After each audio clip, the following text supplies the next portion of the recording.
ได้แล้ววะลูกเอาเดี๋ยวยายรอบสองเอาบ่ยากันลูกบ่ยากันน้องดาไอ้บ่มีหยังเด้อช่วยน้องเด็กๆน้อยๆหากมันขอยืนเด้อจะได้ฮักกันดน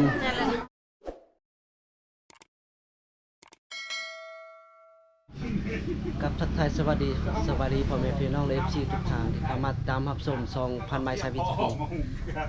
ตื่นมาแล้วก็อยู่เฮือนฟ้าเดือนทุกคนเป็นบ้านที่2นะเฮามาบ้านนี่ก็กินข้าวกินน้ำแล้วมานอนอยู่เฮือนฟ้าเดือนจากนี้จะไปแห่เคยแล้วก็ไปงานน้องดาเพิ่นมัดแขนเฮ็ดมื้อนี้นะโอ้หัวหน้าเพิ่นกะเกียมโอ้หัวหน้าเพิ่นน่ะครับสบายดี ได้ฟานไผเฮ็ดเพิ่น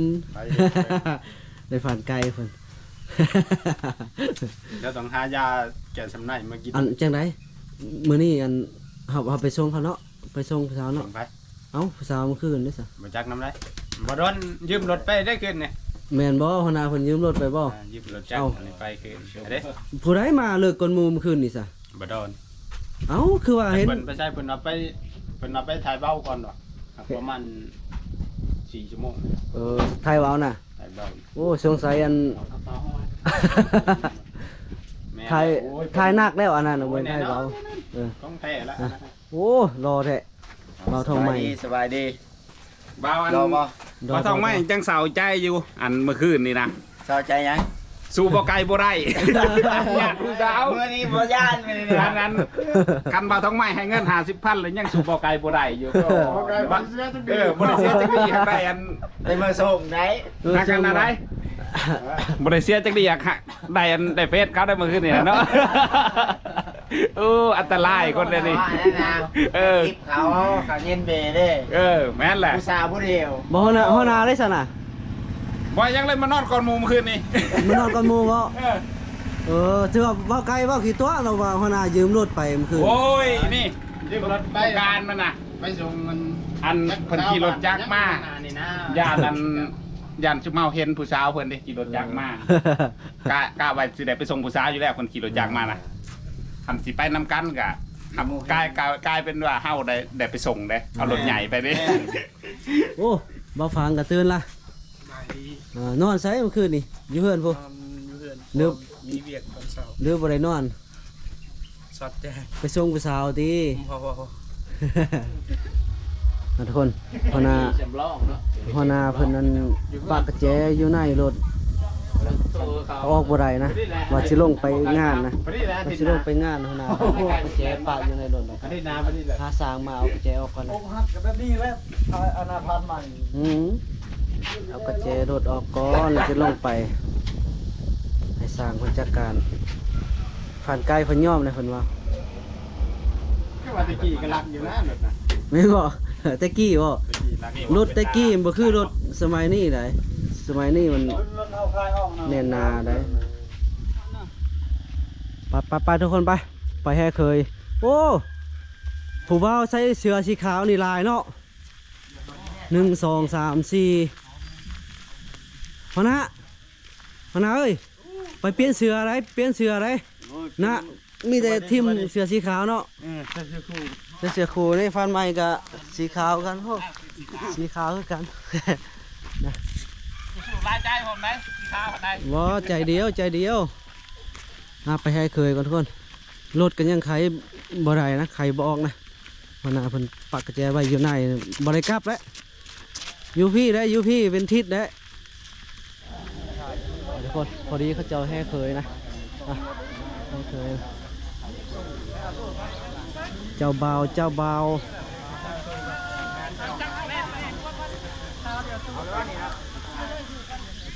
มาพี่แม่มาพี่เนี่ยจับโอ้ไปแล้วไม่ก็ฮอดงานเจ้าแล้วเราจะให้ไปนั่งกันนี่มันอยู่ใกล้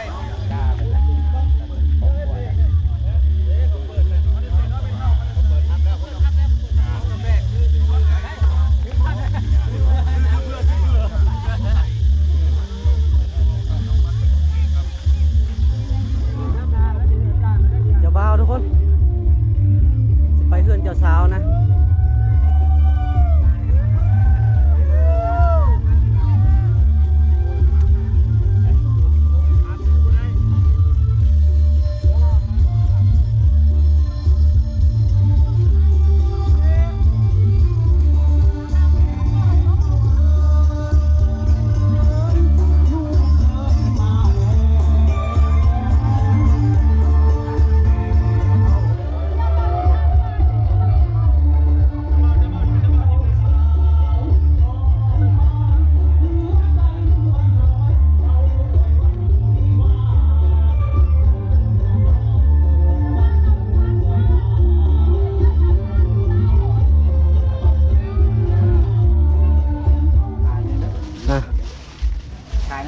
านทองไม้เพิ่นว่า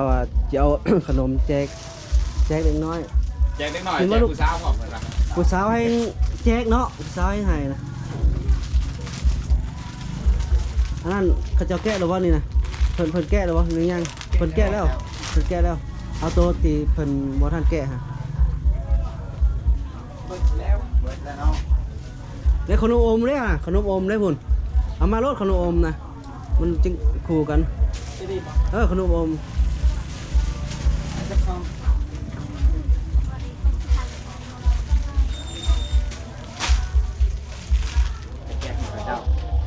ฮะขนมรวมทั้งหมดนะ548,000เอาขนมอีกอัน2กว่านึงให้มันเป็น 500,000 500,000เป็น500,000 48เอ้า เด้อ 500,000 ก่อนหนึงนั่นตะวะ แม่นพอดีเลย พอดีเลยบ่ 500,000เท่าไรเท่าไรก่อน 48เป็น550,000ไม่บอกหน้าเบิ้งน้อง 548,000บาท 550,000ครบ 550,000 เอาอีกอันหนึงไหมล่ะไป ไป กินได้ตัวนี้ บินพอดีเลย นี่เดียว พอดีเปล่าโอเคไปแจ็คอันห้องเขาจะมาเล่นแถว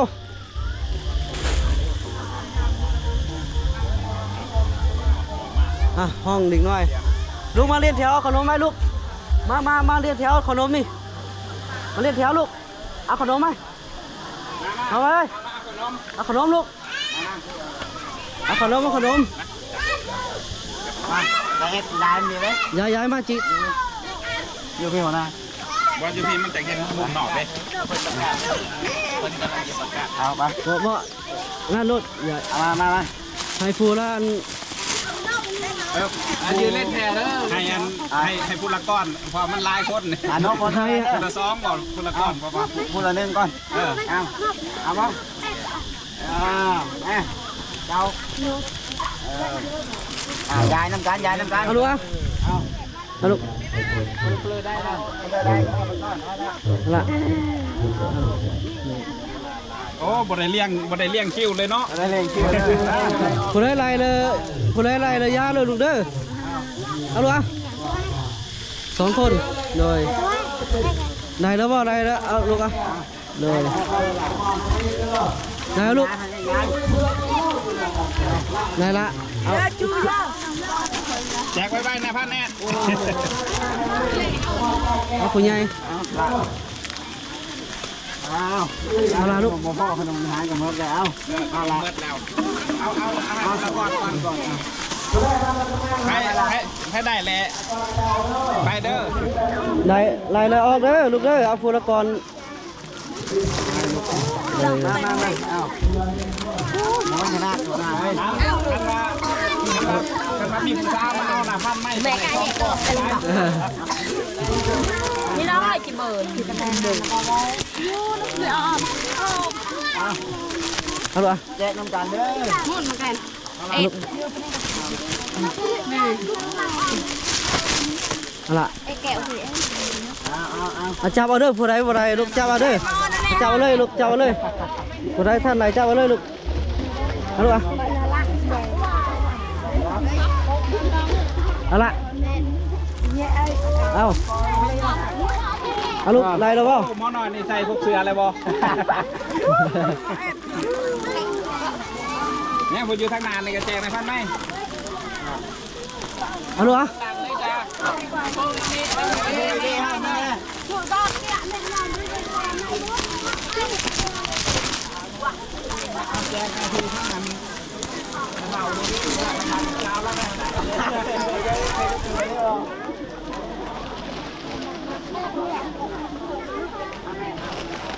แล้วลูก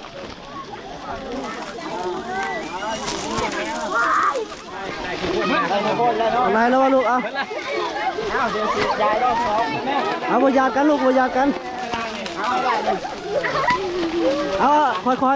อย่าบยากันลูกอะไรระยะลูกด้วยเอาบยากัน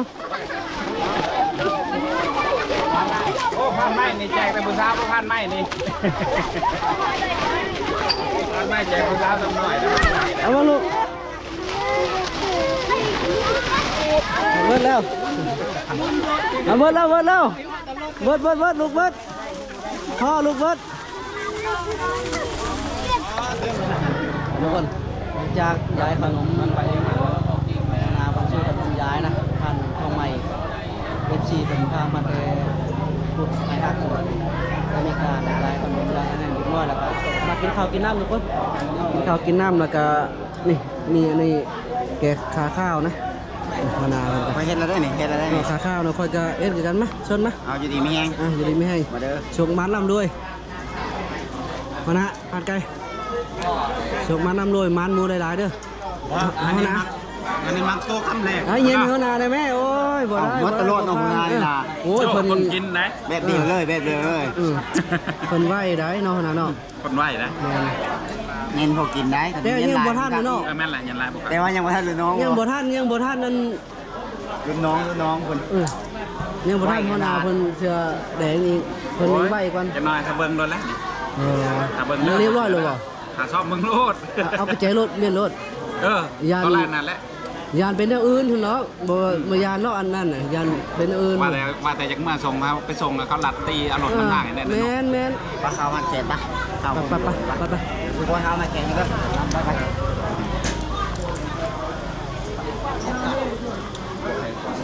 ทุกคนพิธีมัดแขนครูบ่าวสาวน้องหลาเพิ่นโอ้เจ้าบ่าวก็รอเจ้าสาวก็งาม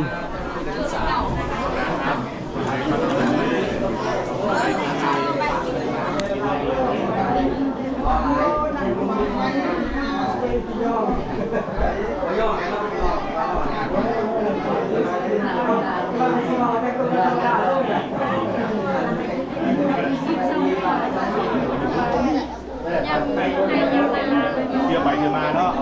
อเคครับ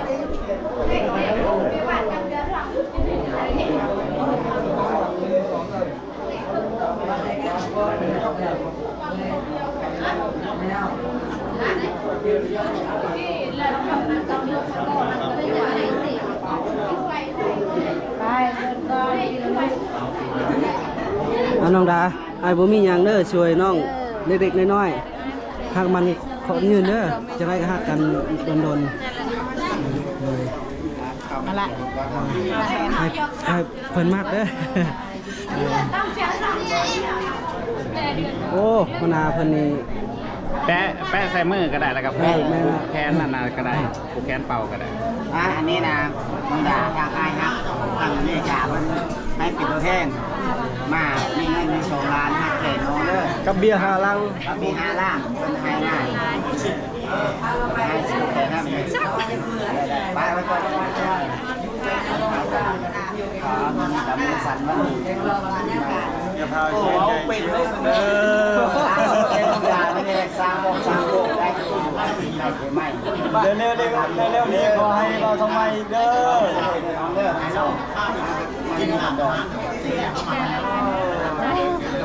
เอา เสร็จสิ้นแล้วก็จะได้ศึกษาเอาเจ้าบ่าวเจ้าสาวมาเปิดพระพุทธพระธรรมทำหน้าพระทางให้กับประธานแขกทางยิ่งตันไส้ให้ได้มวลให้ได้เซินทุกสามที่เดียบ้านๆนี่เป็นอย่างเนาะได้ได้มวลแท้แน่นอนตัวไหนตอนไหนน้องสาวนุ่มรอผู้สาวโสดอย่างที่สิ่งน้ำเสียงเพลงประกอบส่วนรับเชิญและเป็นศิลปคุณให้กับครูสาวของพ่อไม่กับผมมีปัญหาไม่ได้เสียขาไม่ยักกี่พี่น้องยักไปเอาไปแซงไปเก่าๆใหม่ผู้ขาก็ได้เด้อเอาไปไม่หรอกแล้ว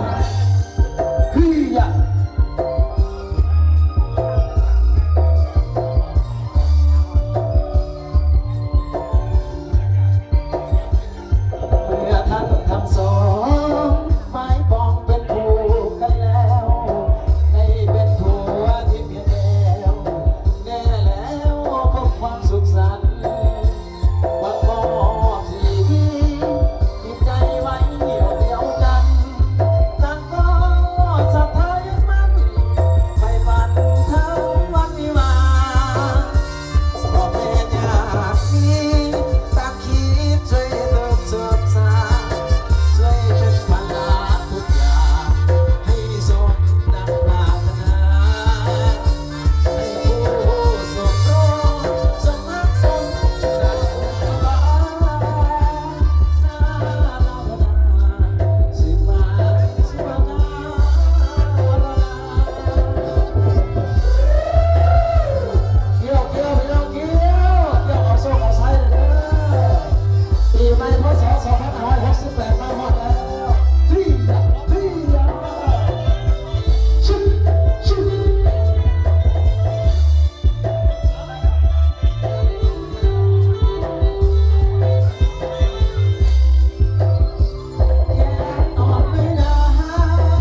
เปิดพมักกัน เบิด ไปจะได้นะส่วน แจ้งสว่างสิเป็นแปด เขาใครได้ หน้าอีบ้าอยู่ในแขนพ่อแม่ตาย โอ้ยไอ้น้องอย่าหยาดกันได้ล่ะบอกอย่าหยาดกันได้ เจ้ามวนซื่นกันเนาะทั้งมีหยังกับไปล่มกันอยู่เด้อ ออนรัวออนโดยเด้อออนบันนันชวนเจติจนไอ้ มีหยังกับไปล่มกันอยู่เฮือนเด้ออย่าหยาดกันได้ไอ้น้องนะ ใส่ให้กับน้องลูกหลานตลอดไปนะในการอยากให้กระตามวันนี้เป็นงานแต่งของสาวดาวสั้นผมทำมาหมดมาเซิร์ฟบิวตี้สถานที่แห่งนี้นะ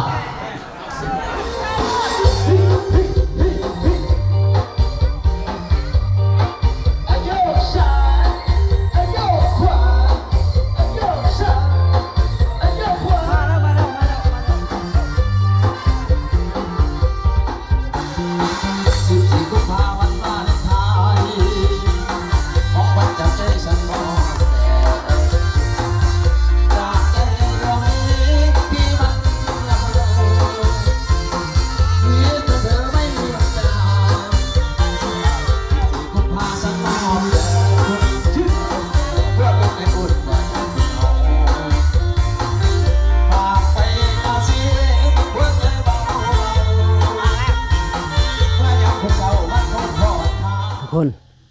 กินเหล้ากินเบียร์แล้วก็มาไขรถนะไขรถหัวหน้าดอนเพิ่นลืมกระแจปะอยู่ไหนทุกคนอยู่ในรถนะ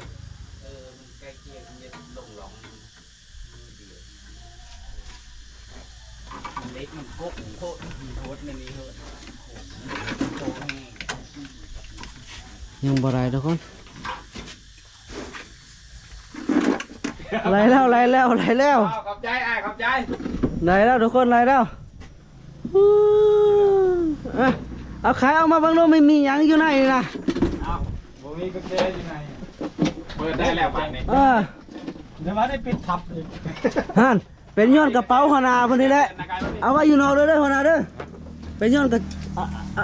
เอาไว้อยู่ในอีกเป็นยังไงล่ะ ได้แล้วย้อนทิมอยู่นอกกูเป็น ได้ละยินดีเด้อหน่อยเด้อได้ขึ้นป้าคือเก่าบ่เนี่ยได้ขึ้นป้าคือเก่าบ่ขึ้นน้ำกันเลย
คนเดี๋ยวนี้มานอนอยู่เฮือนผ่านเดือนซื้อเป็ดมาตัวหนึ่งนะ350,000ประมาณ3 โลปลายตัวใหญ่อยู่เนาะแม่สบายดีบาโบคนแต่เก้าในน้องเห็ดซองบ่ได้เห็ดบ่เคยเข้าป่าเนาะเคยเข้าป่าตลอดจะเฮาจะเอาเห็ดเดือดแป้งทุกคนเดือดแป้งเป็ดนะพันไม้ จิจัดการเองเฮ็ดด้วยแปลงเป็ดทุกคนแล้วก็กินข้าวกินน้ำแล้วก็นอนพักผ่อนมื้ออื่นว่าสิขึ้นป่าทุกคนขึ้นป่าทั้งวันพันเดือนกระเทินได้มาแล้วมันไกลทุกคน200ปลายก็กิโลนะเฮาต้องมาให้คุ้มมางานน้องหลาแล้วก็ขึ้นป่าพร้อมนะหาอยู่หากินลูกเป็ดก็ทุกคนลูกเป็ดนะลูกเป็ดเฮ็ดด้วยแปลงต้มด้วยแปลง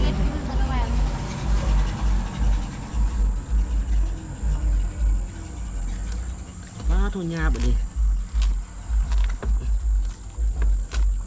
คนมัน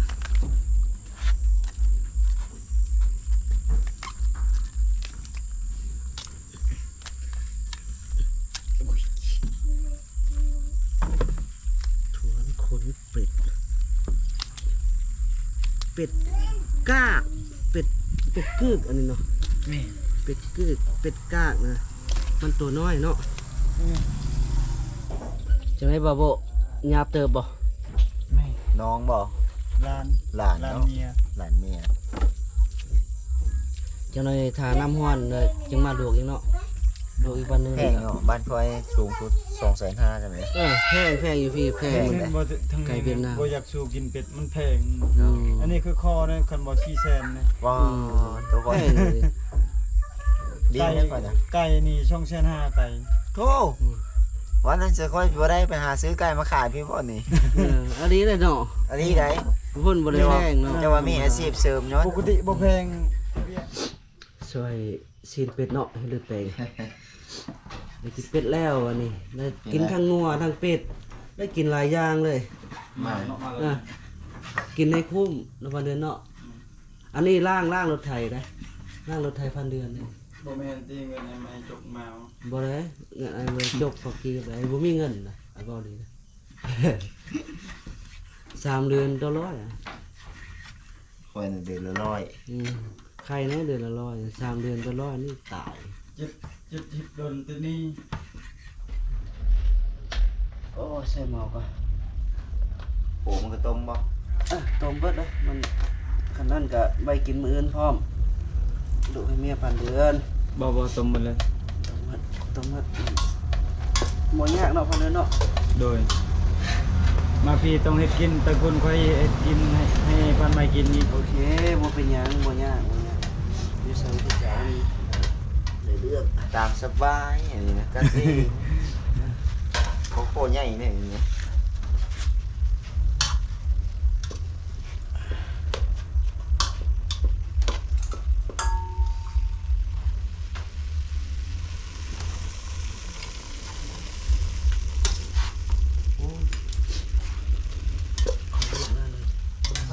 พันเดือน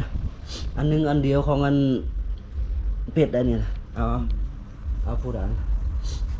บ่แม่นดิไข่ไอ้ใหม่ ไม่ต้องไว้ มาคลังนะ อันหนึงอันเดียวของเป็ดมา แซ่บเลยนี่นะแซ่บ ตัว มาทุกคนมาอันหนึงอันเดียวของเป็ดนะบาโบเลยฮะไม่บาโบเติมหนึงเลยดอก อ้อมเลยอู้น้ำมันถือว่า บ่เป็นหยัง บ่เป็นหยังบ่ บ่เป็นหยังขวาซีมใส่อัน ตา เลือดแปลงเลือดตาเป็ดนะกระแสบเนาะ ฮาน กระแสบโลดเป็นตัวนี้เป่าพัดลมใช่มันเย็นเอาฝักหอมใช่ปะฝักหอมกับมะเขือใส่นะใส่หน่อยแสบหน่อยใส่ร้ายเผ็ดร้ายมะเขือไปเลย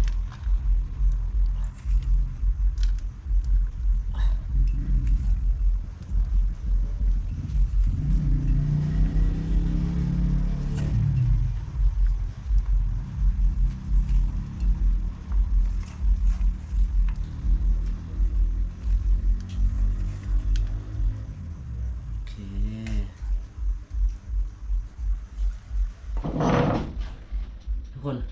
เดือดนี่1 ถ้วยอันนี้นะอันนี้ตรงน้ำตรง2 ถ้วยนะเข้าห้อง1-2นะเดือด1ตรงนี้ตรง2เป็นน้ำตรง2 ถ้วย1-2นี่ผมมีพลาดการแน่นอน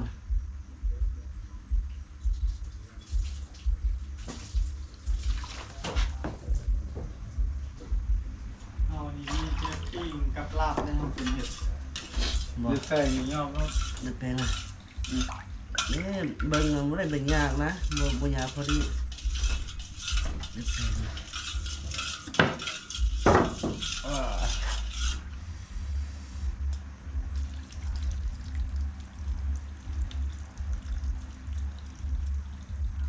เห็นบอกน้องว่าพอดีมันบ่ได้พอดีพอดีกระโตก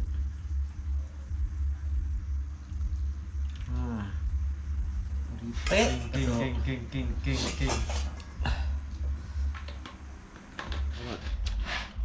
นึกนะครับจะน่ะ EP เห็นทำ อืม เห็นก็เอาบ่ได้เนาะ เอาว่า ชิมก่อนแซ่บอยู่อยากจางจังเลยเนาะคนนี้เนาะ เค็ม โอ้เนาะเค็มมั้ยเค็มปะ เค็ม เค็มปะแซ่บ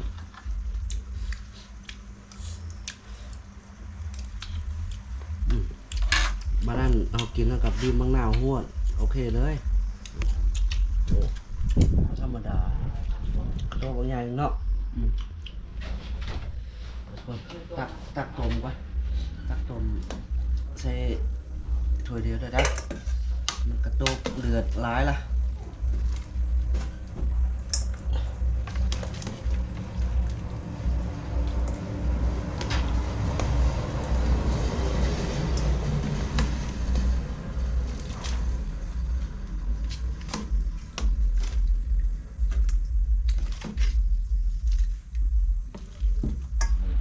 มาทุกคนมาต้มกับปูถ้วยมันใหญ่เลยเดือดแปลงก็กระโตกใหญ่เลยผักกับลองเลยขนาด เอาหน่อย แซ่บบ่ เอาก่อน จางจังได้เบาได้เติมได้ จะคนจะกินแสบเนาะ แซ่บหรือบ่เอามันแนวแซ่บเนาะคันแนวบ่แซ่บก็จังเบิ่ง ตำหุงบ่หรือว่าอันนั้นบ่บางนาวนะกินบีบเสร็จแล้วเด้อนี่มาโถมาคนเดือนบ่บ่เลย ย้ำมาพี่ เข้ามา ใช่หลานจังอ่ะ นั่งเทิงนะด่านนี้บอกมา จะน่ะละมาอันน่ะบ่เอาน้ำก่อน เอาก่อนมาพอไหมพี่น้องมาเขากินน้ำบัดนี้โอ้เลือดแปลงมาตูดกินข้าวเงินพันเดือนแล้วตูดน้ำพันเดือนนี่แหละกินจนคุ้มเนาะ บ่ เอานะเนาะมางานนี้เนาะ ผู้จ่ายเนี่ยไอ้ไม้เนาะ บริจาคมื้อหน้าไอ้จ่ายมาคนมา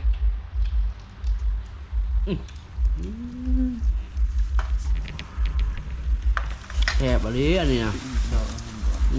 เพื่อเชียร์น่ะเช่า มาธรรมดาขนาดเนาะมืดไปเลยจะอยู่หรือว่าน่ะคือซึ่งน่ะน่ะ เดินก่อน โอเคนำจะอยู่เลย เด็กลูกอยู่กันสิได้เล่นเลย ตัดเลยทีนี้ทานข